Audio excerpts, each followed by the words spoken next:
Excitación y contracción del músculo liso. Contracción del músculo liso. En los capítulos 6 y 7 el análisis se centró en el músculo esquelético. Ahora pasamos al músculo liso, que está formado por fibras mucho menores, habitualmente de 1 a 5 micras de diámetro y de solo 20 a 500 micras de longitud. Por el contrario, las fibras musculares esqueléticas tienen un diámetro hasta 30 veces mayor y una longitud 100 veces mayor.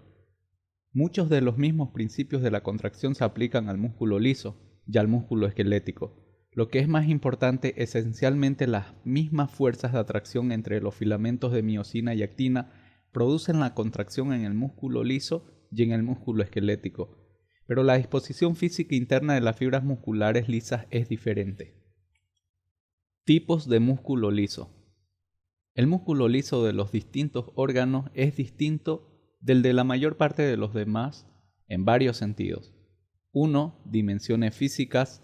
2. Organización en fascículos o láminas. 3. Respuesta a diferentes tipos de estímulos.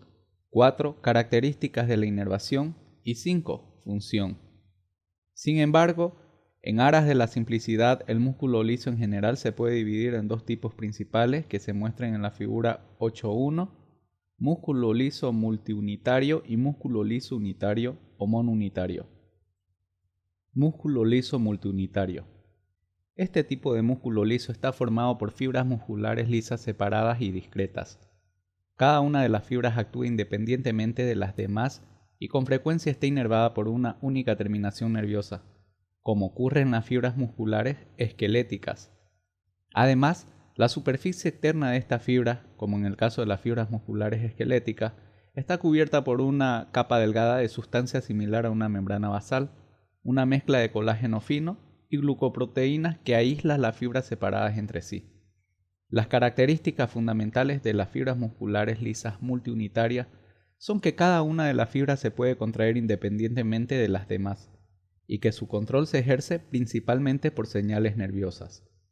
Por el contrario, una parte importante del control del músculo liso unitario es ejercida por estímulos no nerviosos. Algunos ejemplos de músculo liso multiunitario son el músculo ciliar del ojo, el músculo del iris del ojo y los músculos piloerectores que producen la erección del pelo cuando los estimula el sistema nervioso simpático. Músculo liso unitario. Este tipo se denomina músculo liso sincitial o músculo liso visceral. El término unitario es confuso porque no se refiere a fibras musculares únicas. Por el contrario, se refiere a una masa de cientos de miles de fibras musculares lisas que se contraen juntas como una única unidad. Las fibras habitualmente están dispuestas en láminas o fascículos, y sus membranas celulares están adheridas entre sí en múltiples puntos, de modo que la fuerza que se genera en una fibra muscular se puede transmitir a la siguiente. Además, las membranas celulares están unidas por muchas uniones en hendiduras a través de las cuales los iones pueden fluir libremente desde una célula muscular a otra, de modo que los potenciales de acción o el flujo iónico simple sin potenciales de acción puede viajar desde una fibra a otra y hacer que las fibras musculares se contraigan simultáneamente. Este tipo de músculo liso también se conoce como músculo liso sincitial debido a sus interconexiones sincitiales entre las fibras. También se denomina músculo liso visceral porque se encuentra en la pared de la mayor parte de las vísceras del cuerpo, por ejemplo el aparato digestivo, las vías biliares, los uréteres, el útero y muchos vasos sanguíneos. Mecanismo contráctil en el músculo liso. Base química de la contracción del músculo liso. El músculo liso contiene filamentos tanto de actina como de miosina que tienen características químicas similares a los filamentos de actina y miosina del músculo esquelético. No contiene el complejo de troponina necesario para el control de la contracción del músculo esquelético, de modo que el mecanismo de control de la contracción es diferente. Esta cuestión se analiza en detalle más adelante en este mismo capítulo. Estudios químicos han demostrado que los filamentos de actina y miosina del músculo liso interactúan entre sí de manera muy similar a como lo hacen en el músculo esquelético. Además, el proceso contráctil es activado por los iones calcio y el trifosfato de adenosina, ATP. Se degrada a difosfato de adenosina, ADP, para proporcionar la energía para la contracción. Sin embargo, hay diferencias importantes entre la organización física del músculo liso y la del músculo esquelético, así como diferencias en el acoplamiento excitación-contracción, el control del proceso contráctil por los iones calcio, la duración de la contracción y la cantidad de energía necesaria. Base física de la contracción del músculo liso. El músculo liso no tiene la misma disposición estriada de los filamentos de actina y miosina que se encuentran en el músculo esquelético. Por el contrario, las técnicas de microfotografía electrónica indican la organización física que se ilustra en la figura 8.2, que muestra grandes números de filamentos de actina unidos a los cuerpos densos.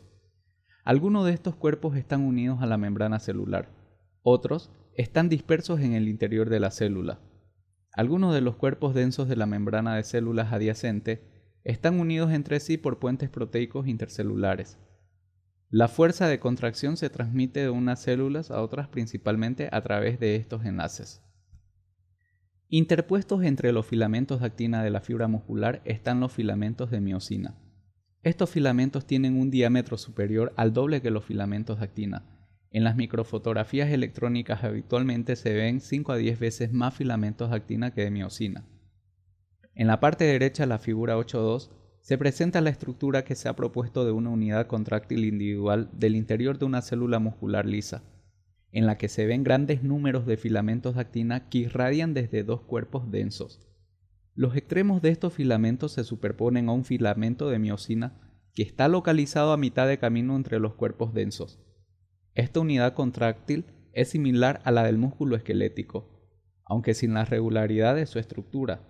De hecho, los cuerpos densos del músculo liso tienen la misma función que los discos Z del músculo esquelético. Otra diferencia reside en que la mayoría de los filamentos de miosina tienen lo que se denomina puentes cruzados lateropolares, dispuestos de tal manera que los puentes de un lado basculan en una dirección y los del otro lado basculan en la dirección opuesta. Esta configuración permite que la miosina tire de un filamento de actina en una dirección en un lado a la vez que tira de otro filamento de actina en la dirección opuesta en el otro lado. La utilidad de esta organización es que permite que las células musculares lisas se contraigan hasta el 80% de su longitud, en lugar de estar limitadas a menos del 30%, como ocurre en el músculo esquelético. Comparación de la contracción del músculo liso con la contracción del músculo estriado. Aunque la mayoría de los músculos esqueléticos se contraen y relajan rápidamente, muchas de las contracciones del músculo liso son contracciones tónicas prolongadas, que a veces duran horas o incluso días. Por tanto, cabe esperar que las características físicas y químicas de la contracción del músculo liso sean diferentes de las del músculo esquelético. En los apartados siguientes se presentan algunas de las diferencias. Ciclado lento de los puentes cruzados de miosina. La rapidez del ciclado de los puentes transversos de miosina en el músculo liso, es decir, su unión a la actina, su posterior liberación de la actina y su nueva unión para el siguiente ciclo, es mucho más lenta que en el músculo esquelético. De hecho, la frecuencia es tan baja como 1/10 a 1/300 de la del músculo esquelético. A pesar de todo, se piensa que la fracción de tiempo que los puentes cruzados permanecen unidos a los filamentos de actina, que es un factor importante que determina la fuerza de la contracción, está muy aumentada en el músculo liso. Una posible razón del ciclado lento es que las cabezas de los puentes cruzados tienen una actividad ATPasa mucho menor que en el músculo esquelético, de modo que la degradación del ATP que aporta energía a los movimientos de las cabezas de los puentes cruzados está muy reducida, con el consiguiente enlentecimiento de la frecuencia de ciclado. Baja necesidad de energía para mantener la contracción del músculo liso. Para mantener la misma tensión de contracción en el músculo liso que en el músculo esquelético, solo es necesario de 1/10 a 1/300 de energía. También se piensa que esto se debe al lento ciclado de unión y separación de los puentes cruzados, ya que solo es necesario una molécula de ATP para cada ciclo, independientemente de su duración. La baja utilización de energía por el músculo liso es importante para la economía energética global del cuerpo, porque órganos como los intestinos, la vejiga urinaria, la vesícula biliar y otras vísceras con frecuencia mantienen una contracción muscular tónica casi indefinidamente. Lentitud del inicio de la contracción y relajación del tejido muscular liso total. Un tejido muscular liso típico comienza a contraerse de 50 a 100 milisegundos después de ser excitado. Alcanza la contracción completa aproximadamente 0.5 segundos después, y después la fuerza contráctil disminuye en 1 a 2 segundos más, dando un tiempo total de contracción de 1 a 3 segundos. Este tiempo es aproximadamente 30 veces más prolongado que una contracción única de una fibra muscular esquelética media. Sin embargo, como hay tantos tipos de músculo liso, la contracción de algunos tipos puede ser tan corta como 0,2 segundos o tan larga como 30 segundos. El inicio lento de la contracción del músculo liso, así como su contracción prolongada, está producido por la lentitud de la unión y la separación de los puentes cruzados a los filamentos de actina. Además, el inicio de la contracción en respuesta a los iones calcio es mucho más lento que en el músculo esquelético, como se analizará más adelante.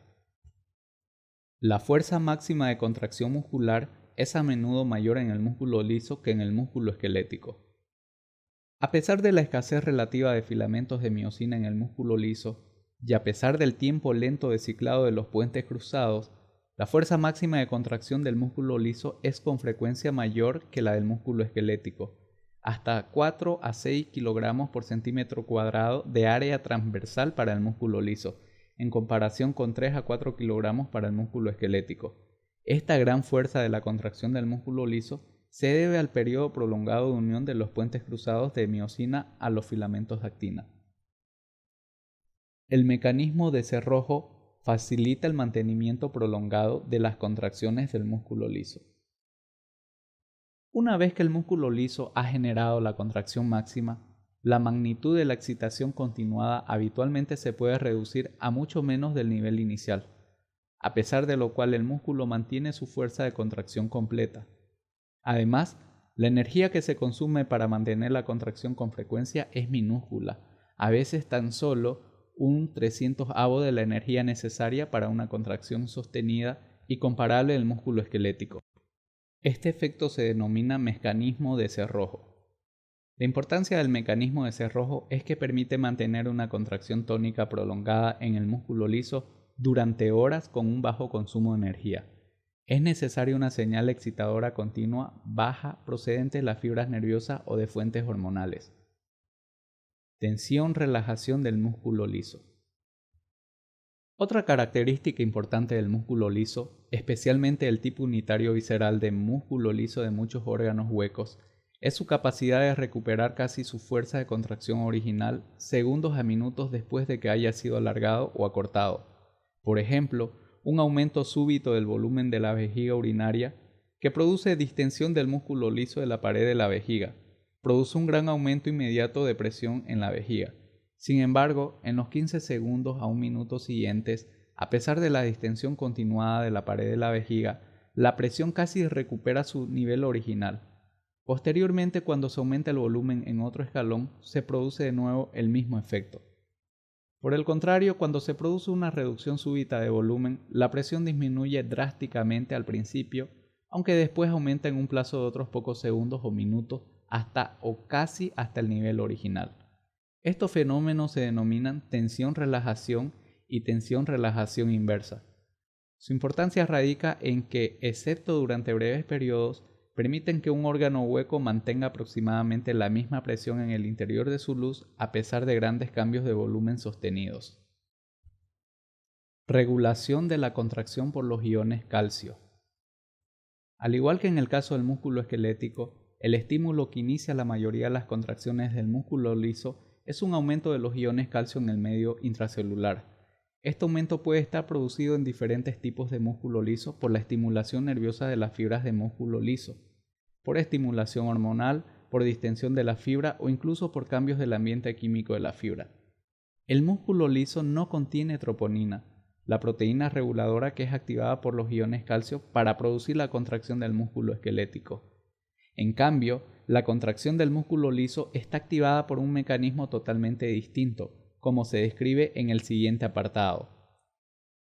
Los iones calcio se combinan con la calmodulina para provocar la activación de la miosina sinasa y la fosforilación de la cabeza de miosina. En lugar de la troponina, las células musculares lisas contienen una gran cantidad de otra proteína reguladora denominada calmodulina, figura 8.3. Aunque esta proteína es similar a la troponina, inicia la contracción de una manera diferente. La calmodulina inicia la contracción al activar los puentes cruzados de miosina. Esta activación y la posterior contracción se producen según la siguiente secuencia. 1. La concentración de calcio en el líquido citosólico del músculo liso se incrementa como consecuencia de la entrada de calcio desde el líquido extracelular a través de los canales de calcio o la liberación de calcio desde el retículo sarcoplásmico. 2. Los iones calcio se unen a la calmodulina de forma reversible. 3. El complejo calmodulina-calcio se une después a la miosina sinasa de cadena ligera, que es una enzima fosforiladora y la activa. 4. Una de las cadenas ligeras de cada una de las cabezas de miosina, denominada cabeza reguladora, se fosforila en respuesta a esta miosina sinasa. Cuando esta cadena no está fosforilada, no se produce el ciclo de unión-separación de la cabeza de miosina con el filamento de actina. Sin embargo, cuando la cadena reguladora está fosforilada, la cabeza tiene la capacidad de unirse repetitivamente al filamento de actina y de avanzar a través de todo el proceso de ciclado de tirones intermitentes, al igual que ocurre en el músculo esquelético, produciendo de esta manera la contracción muscular. Fuente de iones calcio que provocan la contracción. Aunque el proceso contráctil en el músculo liso, como en el músculo esquelético, es activado por los iones calcio, el origen de estos iones es diferente. Una distinción importante es que el retículo sarcoplásmico, que proporciona prácticamente todos los iones calcio para la contracción musculoesquelética, está desarrollado solo ligeramente en la mayor parte del músculo liso. En su lugar, la mayoría de los iones calcio que provocan la contracción entran en la célula muscular desde el líquido extracelular en el momento del potencial de acción u otro estímulo. Es decir, la concentración de iones calcio en el líquido extracelular es superior a 10 a la menos 3 molar, en comparación con un valor inferior a 10 a la menos 7 molar en el interior de la célula muscular lisa. Esta situación origina una rápida difusión de los iones calcio en la célula desde el líquido extracelular cuando se abren los canales de calcio. El tiempo necesario para que tenga lugar esta difusión se sitúa en promedio entre 200 y 300 milisegundos y recibe el nombre de periodo latente, antes de que se inicie la contracción. Este periodo latente es unas 50 veces superior para el músculo liso que para la contracción del músculo esquelético. Papel del retículo sarcoplásmico del músculo liso. La figura 8.4 muestra algunos retículos sarcoplásmicos muy poco desarrollados que se sitúan cerca de las membranas celulares en algunas células del músculo liso más grandes. Pequeñas invaginaciones de la membrana celular, denominadas caveolas, terminan en las superficies de estos túbulos. Las caveolas sugieren una rudimentaria analogía al sistema de túbulos transversos del músculo esquelético. Cuando se transmite un potencial de acción a las caveolas, según se cree, estimula la liberación de iones calcio desde los túbulos sarcoplásmicos contiguos, de la misma forma que los potenciales de acción en los túbulos transversos del músculo esquelético. Provocan la liberación de iones calcio desde los túbulos sarcoplásmicos transversos. En general, cuanto más extenso es el retículo sarcoplásmico en la fibra del músculo liso, más rápidamente se contrae. La contracción del músculo liso depende de la concentración extracelular de iones calcio. Aunque los cambios en la concentración extracelular de iones calcio con respecto a la concentración normal tienen un efecto escaso en la fuerza de la contracción del músculo esquelético, no sucede así para la mayoría de los músculos lisos. Cuando la concentración extracelular de iones calcio disminuye a aproximadamente entre 1/3 y 1/10 de lo normal, la contracción del músculo liso suele cesar. Por tanto, la fuerza de la contracción del músculo liso suele ser muy dependiente de la concentración de los iones calcio en el líquido extracelular. Se necesita una bomba de calcio para inducir la relajación del músculo liso. Para provocar la relajación del músculo liso después de que se haya contraído, es preciso extraer los iones calcio de los líquidos intracelulares. Esta extracción se consigue mediante una bomba de calcio que bombea los iones calcio fuera de la fibra del músculo liso de nuevo al líquido extracelular, cual retículo sarcoplásmico, si estuviera presente. Figura 8.5. Esta bomba necesita ATP y es de acción lenta, en comparación con la bomba rápida de acción del retículo sarcoplásmico en el músculo esquelético.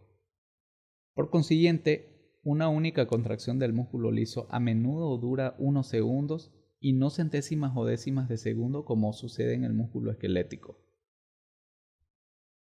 La miosina fosfatasa es importante en la interrupción de la contracción.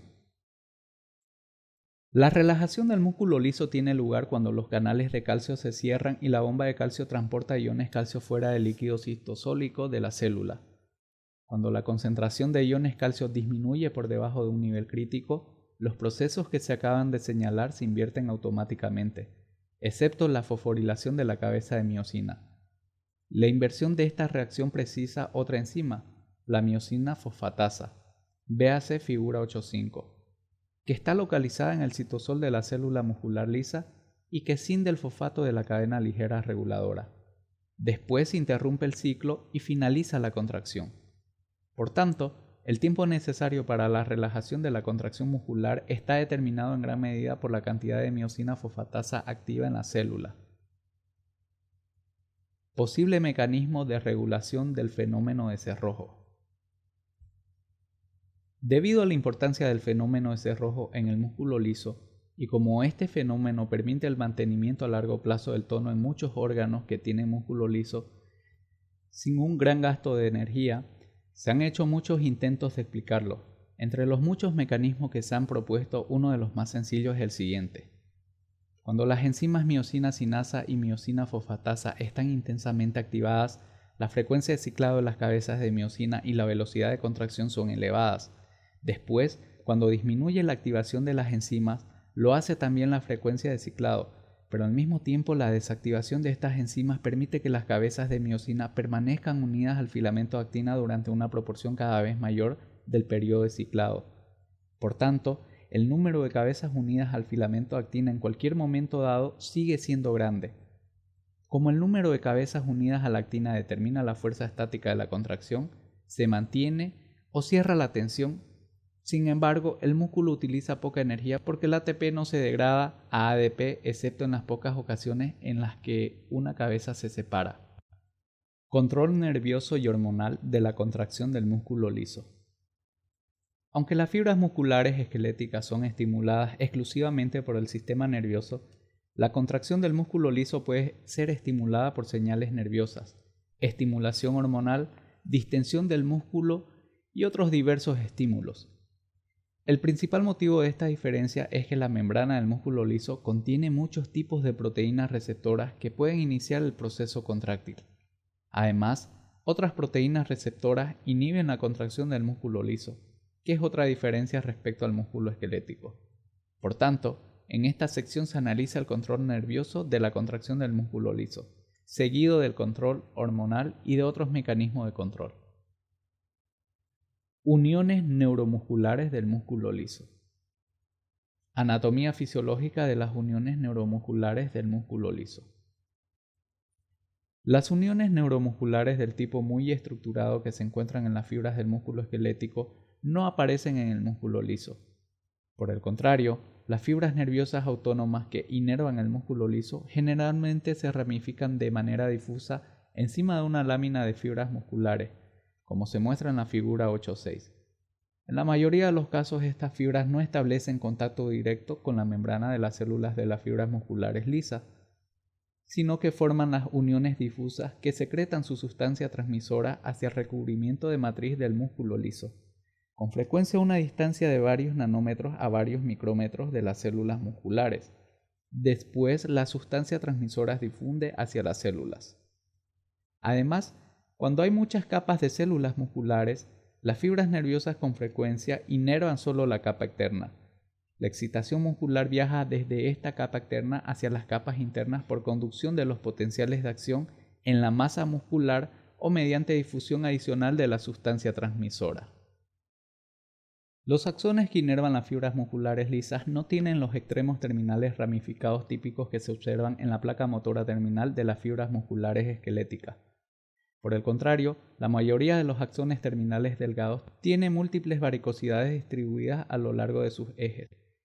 En estos puntos se interrumpen las células de Schwann que rodean a los axones, de modo que se puede secretar la sustancia transmisora a través de las paredes de las varicosidades.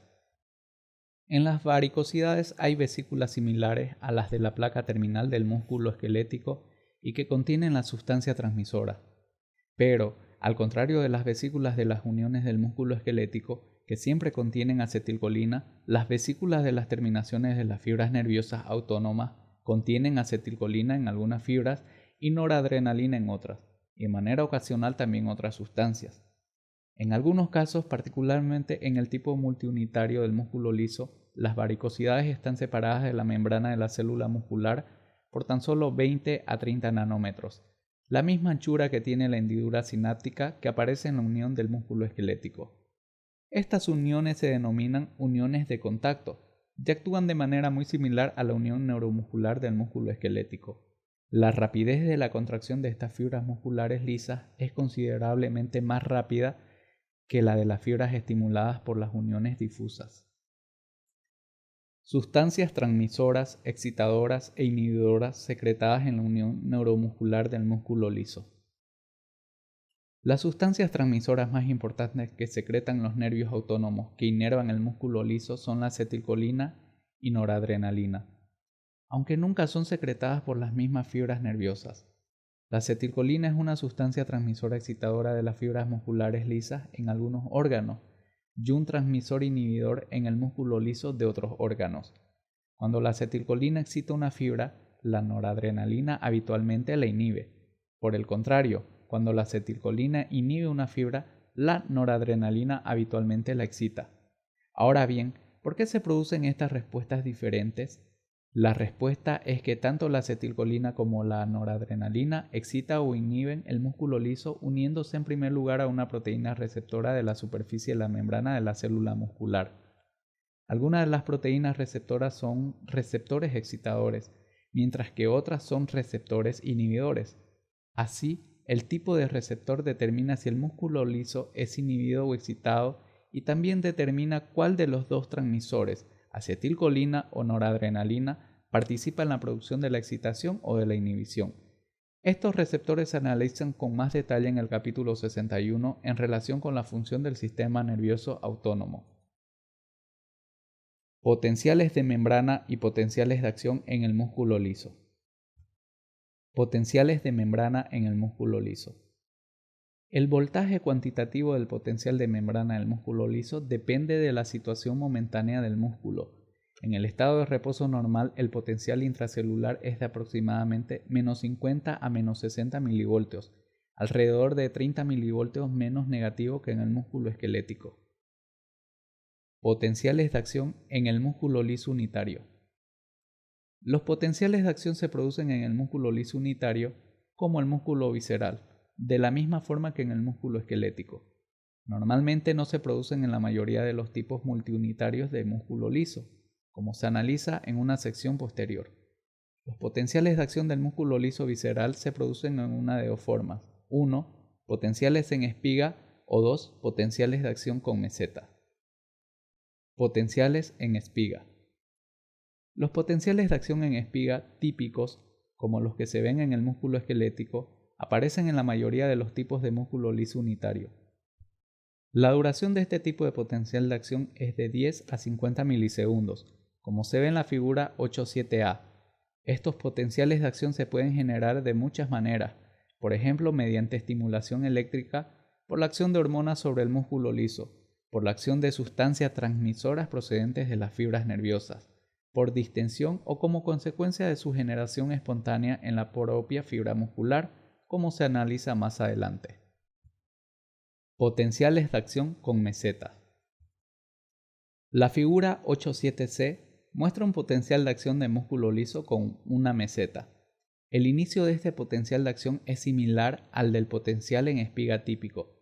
Sin embargo, en lugar de la repolarización rápida de la membrana de la fibra muscular, la repolarización se retrasa durante varios cientos hasta 1000 milisegundos, o sea, un segundo.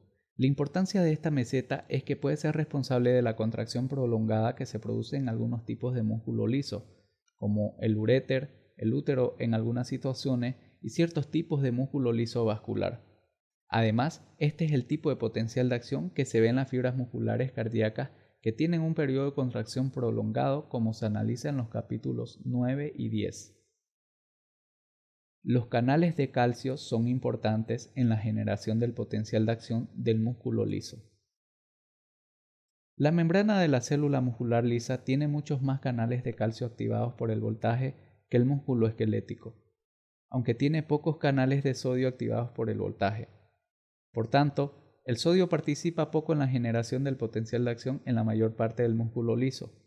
Por el contrario, el flujo de iones calcio hacia el interior de la fibra es el principal responsable del potencial de acción. Este flujo ocurre de la misma manera autorregenerativa que se produce en los canales de sodio de las fibras nerviosas y de las fibras musculares esqueléticas. Sin embargo, los canales de calcio se abren muchas veces más lentos que los canales de sodio y también permanecen abiertos mucho más tiempo. Estas características explican en gran medida los prolongados potenciales de acción en meseta de algunas fibras musculares lisas. Otra característica importante de la entrada de los iones calcio en las células durante el potencial de acción es que los iones calcio actúan directamente sobre el mecanismo contráctil del músculo liso para producir la contracción. Así, el calcio realiza dos tareas a la vez. Los potenciales de onda lenta en el músculo liso unitario pueden conducir a la generación espontánea de potenciales de acción. Algunas células musculares lisas son autoexcitadoras, es decir, los potenciales de acción se originan en las propias células musculares lisas sin ningún estímulo extrínseco. Esta actividad con frecuencia se asocia a un ritmo de ondas lentas básico del potencial de membrana. En la figura 8.7b se puede ver que una onda lenta típica en un músculo liso visceral del tubo digestivo. La propia onda lenta no es el potencial de acción, es decir, no es un proceso autorregenerativo que se propaga progresivamente a lo largo de las membranas de las fibras musculares, sino que es una propiedad local de las fibras musculares lisas que forman la masa muscular.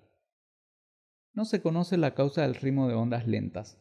Una hipótesis es que las ondas lentas están producidas por la aparición y desaparición del bombeo de iones positivos, probablemente iones sodio, hacia el exterior a través de la membrana de la fibra muscular. Es decir, el potencial de membrana se hace más negativo cuando el sodio se bombea rápidamente y menos negativo cuando la bomba de sodio es menos activa.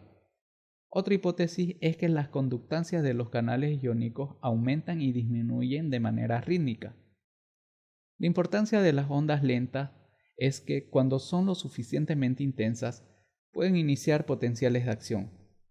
Las ondas lentas en sí mismas no pueden producir la contracción muscular.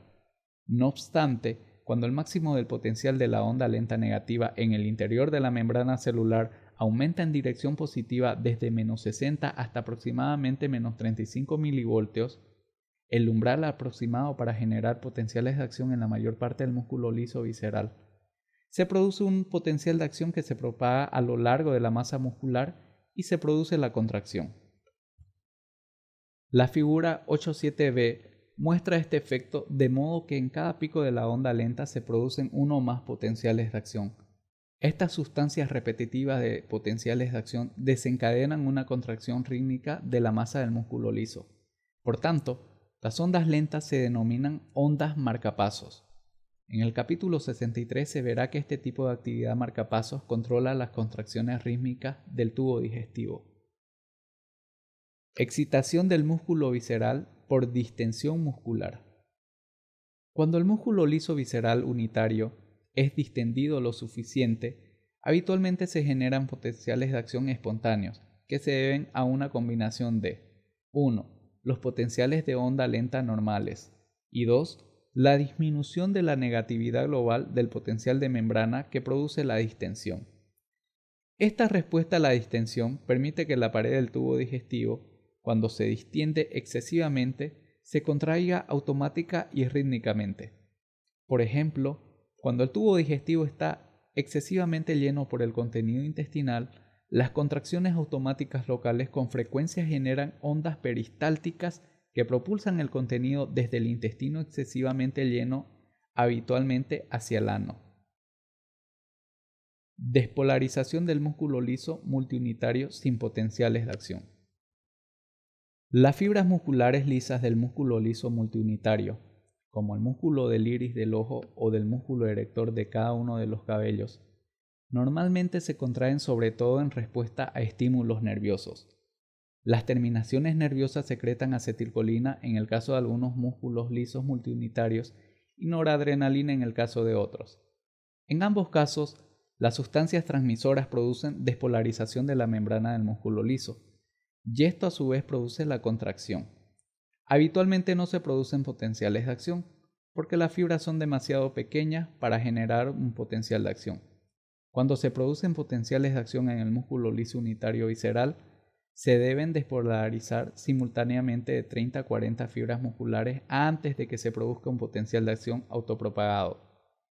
Sin embargo, en las células musculares lisas pequeñas, incluso sin potencial de acción, la despolarización local, denominada potencial de la unión, que produce la propia sustancia transmisora nerviosa, se propaga electrotónicamente en toda la fibra y es lo único necesario para producir la contracción muscular. Los efectos de los factores tisulares locales y las hormonas determinan la contracción del músculo liso sin potenciales de acción. Aproximadamente la mitad de las contracciones del músculo liso se inician probablemente por factores estimuladores que actúan directamente sobre la maquinaria contráctil del músculo liso y sin potenciales de acción. Dos tipos de factores estimulantes no nerviosos y no relacionados con el potencial de acción que participan con frecuencia son 1. Factores químicos tisulares locales y 2. Varias hormonas. Contracción del músculo liso en respuesta a factores químicos tisulares locales. En el capítulo 17 se analiza el control de la contracción de las arteriolas, metaarteriolas y esfínteres precapilares. Los más pequeños de estos vasos tienen una inervación escasa o nula.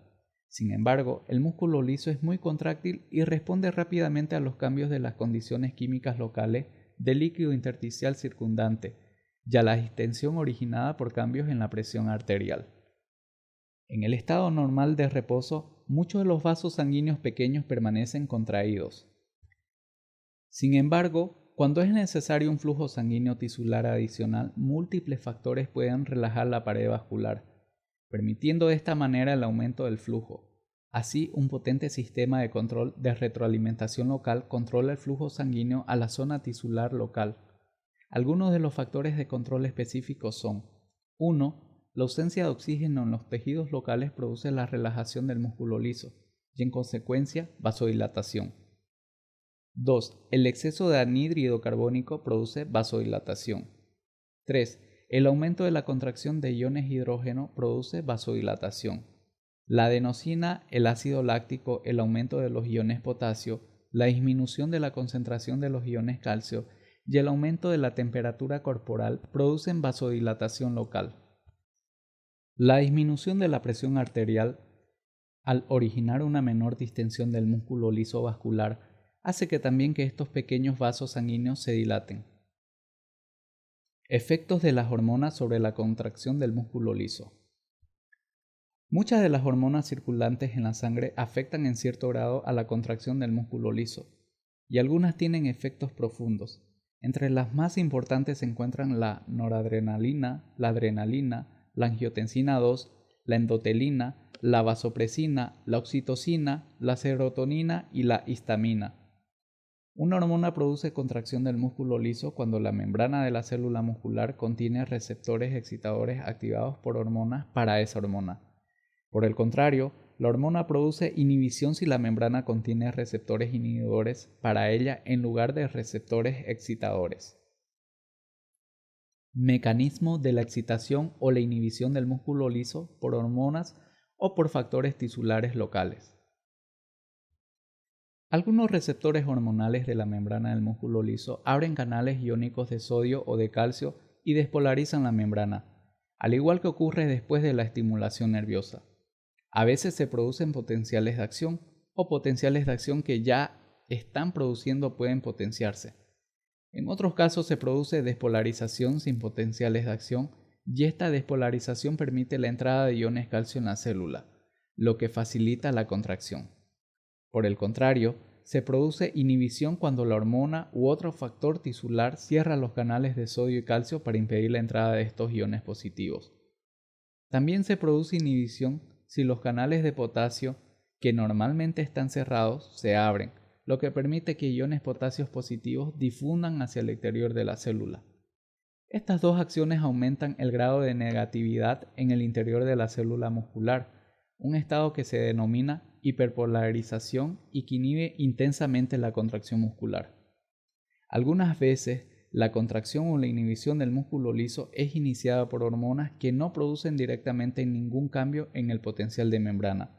En estos casos, la hormona puede activar un receptor de membrana que no abre ningún canal iónico, sino que produce un cambio interno de la fibra muscular, como la liberación de iones calcio desde el retículo sarcoplásmico intracelular. Después el calcio induce la contracción. Para inhibir la contracción se sabe que otros mecanismos activan la enzima adenilato ciclasa o guanilato ciclasa de la membrana celular.